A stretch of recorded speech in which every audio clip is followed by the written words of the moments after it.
Hi, welcome. Today we're going to take a second and we're going to change the way you look at your brain. We're going to give you some information that's absolutely going to blow your mind and will impact how you see yourself, your friends, your family, and your life. It's really pretty neat. I hope you stick around.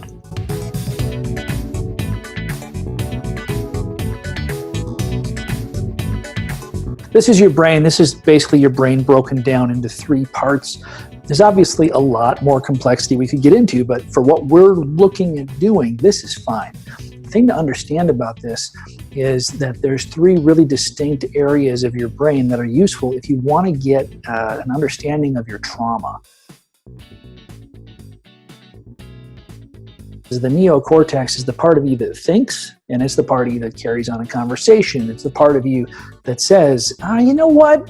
I probably should not eat my sister's cornflakes. She loves cornflakes. I'm not going to eat her cornflakes. It is the part of you that's capable of doing ethical, smart things and making good decisions that help other people. It's not always responsible for your more diabolical decisions, but sometimes it can be. If you're planning a bank heist, your neocortex is going to be highly, highly involved in the whole process of that. Now, so hopefully you have an understanding. Neocortex is the part that makes you sort of an adult, and you can think of it as the adult part of the brain or the human part of the brain. Now, the limbic brain is a little bit lower, and what's interesting about the neocortex is that it is finished sort of coming on board about the age of 24 is when the neocortex has evolved.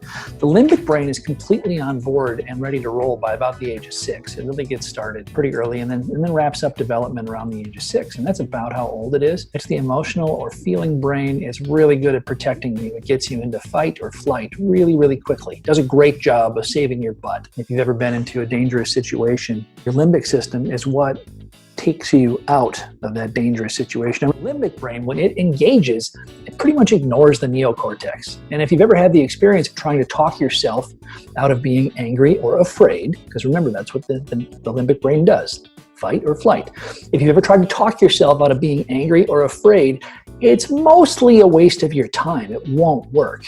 And that's really challenging for some people if they don't understand the way the brain systems work.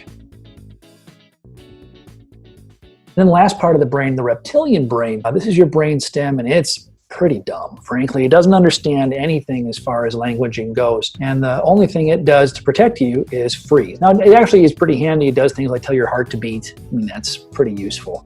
It's really essential for your survival. If you get damage to this part of your brain, you're pretty much toast. The neocortex, we can kind of learn around some of that. We're learning all about the idea of a thing called neuroplasticity. There's not a lot of flexibility in the reptilian brain. It does what it does really well. If it gets broken, bad things happen. It's not a good deal. And if you're in trouble, the reptilian brain says, freeze, hold still, don't go anywhere. Just chill and see what happens. So if you think about this in the context of a movie, everybody has seen a movie where somebody in the movie gets shot and they go into shock. Okay, freeze is shock. So freeze is the part, if you're in trouble, it shuts all the systems down in your body. So you're not running anymore, your heart isn't beating so fast, everything just... Now, we talked a little bit earlier this week about depression. I did a little bonus video on depression.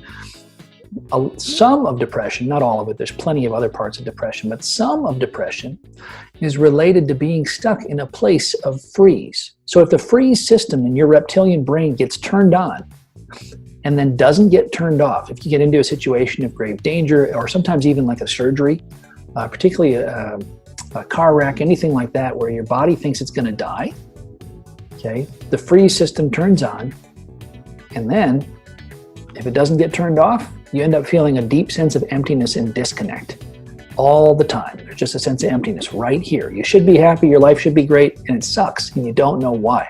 Or worse, it doesn't suck, but it just isn't good. Just isn't anything, just blah.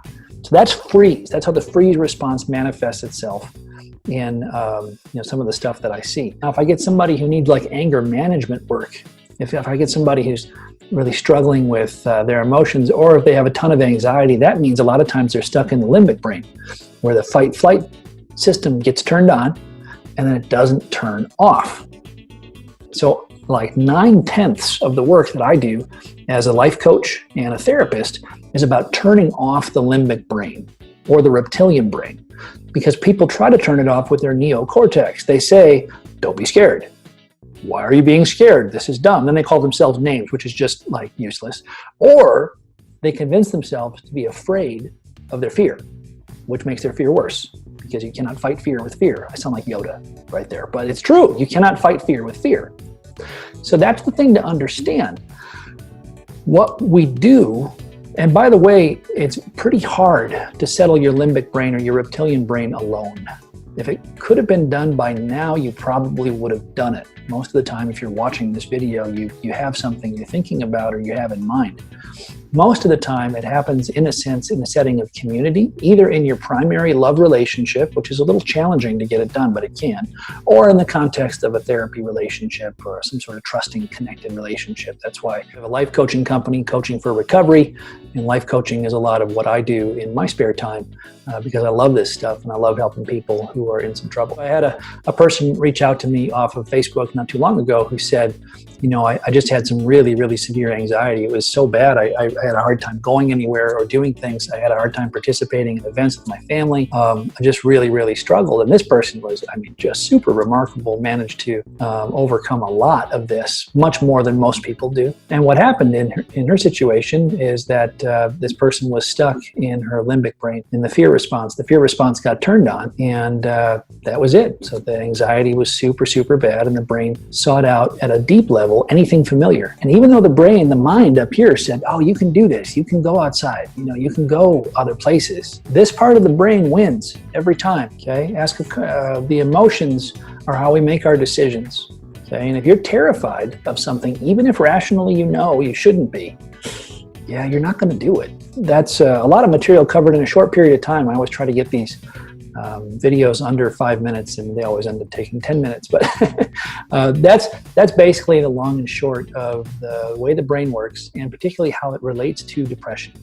So depression, a lot of times, again, when I have depression or anxiety, depression a lot of times is the reptilian brain turning on the freeze system and leaving it on because it doesn't know how to shut itself off because it's not very smart. Or if I have anxiety, a lot of times anxiety is the limbic brain turning on the fight-flight system and leaving it on, because it's smarter than the reptilian brain, but it's still not the sharpest knife in the drawer. It's fun, it's spontaneous sometimes, but generally speaking, it's a little wild and crazy. It doesn't know how to shut itself off.